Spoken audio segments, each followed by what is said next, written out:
కూటమి ప్రభుత్వం అధికారంలోకి రాగానే మంగళగిరిని అభివృద్ధి చేస్తానని టీడీపీ జాతీయ ప్రధాన కార్యదర్శి నారా లోకేష్ హామీ ఇచ్చారు. మంగళగిరి మండలం నీరుకొండ గ్రామ యువతతో లోకేష్ సమావేశమయ్యారు.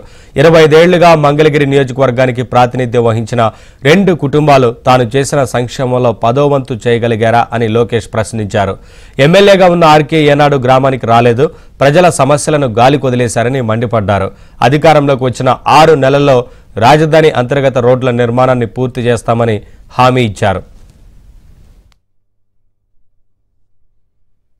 మనందరూ అడగాలప్పుడు వైకాపా నాయకుల్ని డోర్ టు డోర్ ప్రచారం వచ్చినప్పుడు అడగాల, ఎందుకు 3 రాజధానులకు మీరు ఓటు వేశారు?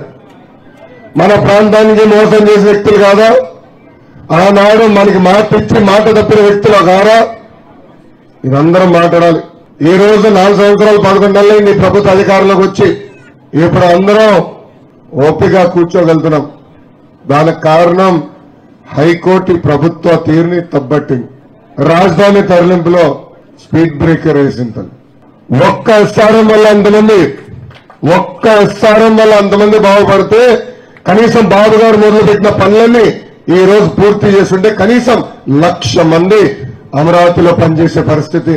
ఇంకెంతసేపులో ఒక నెల మన ప్రభుత్వం వస్తుంది.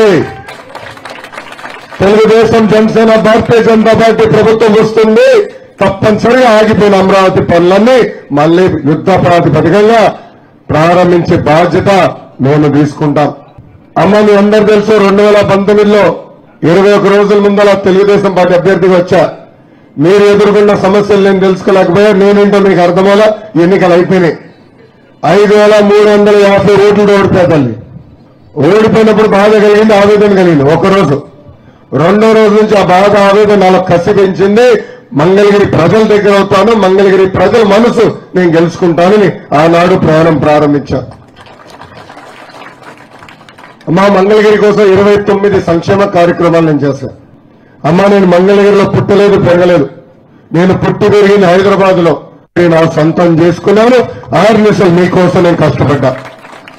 3,132 కిలోమీటర్లు పాదయాత్ర చేసిన ఎట్లా మీ సమస్యలు పరిష్కరించాలని 6 నిమిషాలు నా మనసు పెట్టి పని చేశాను తల్లి. ప్రధానంగా డ్రైనేజ్ విషయం మన ప్రభుత్వ అధికారులకు వచ్చిన మొదటి సంవత్సరం తీసుకుంటాడు. కృష్ణమ్మ జలాలు తీసుకొస్తా, బాధ్యత కూడా నేను తీసుకుంటా. ఇంకా పెండింగ్ లో ఉన్న రోడ్లు కూడా దాదాపు మా అంచనా ప్రకారం ఒక 20,000 ఇళ్లు అవసరం ఉంటుంది అనుకుంటున్నాం. బాబు గారి నొప్పి కూడా తెలుగుదేశం, జనసేన పార్టీ తీసుకుంటుందని ఈ సభాముఖంగా హామీ ఇస్తున్నాం. కరెంటు ఛార్జీలు 9 సార్లు పెంచారు. ఆర్టీసీ ఛార్జీలు 3 సార్లు పెంచారు. పెట్రోల్, డీజిల్, గ్యాస్ పైన అదనపు పన్ను వేశారు. ఇంటి పన్ను పెంచారు, చెత్త పన్ను పెంచారు, క్వార్టర్ బాటిల్ ధరలు కూడా పెంచారు. 2014లో తండ్రి శవం వాడుకున్నారు.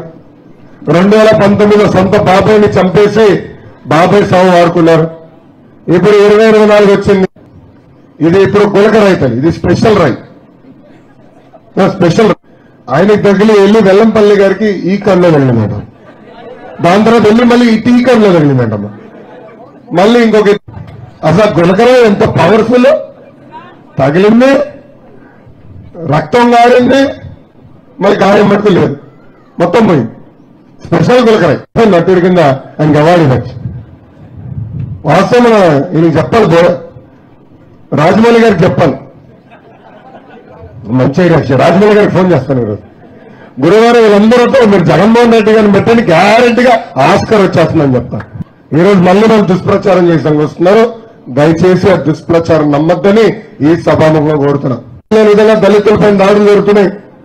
తూర్పుగోదావరి జిల్లాలో ఎదవన్నాడు చెప్పేసి సవాన్ని డోర్ డెలివరీ చేశారు. తల్లి పవనతో చంద్రబాబు నాయుడు గారితో చర్చించి బాబు సూపర్ 6 మేనిఫెస్టో రూపొందించాం.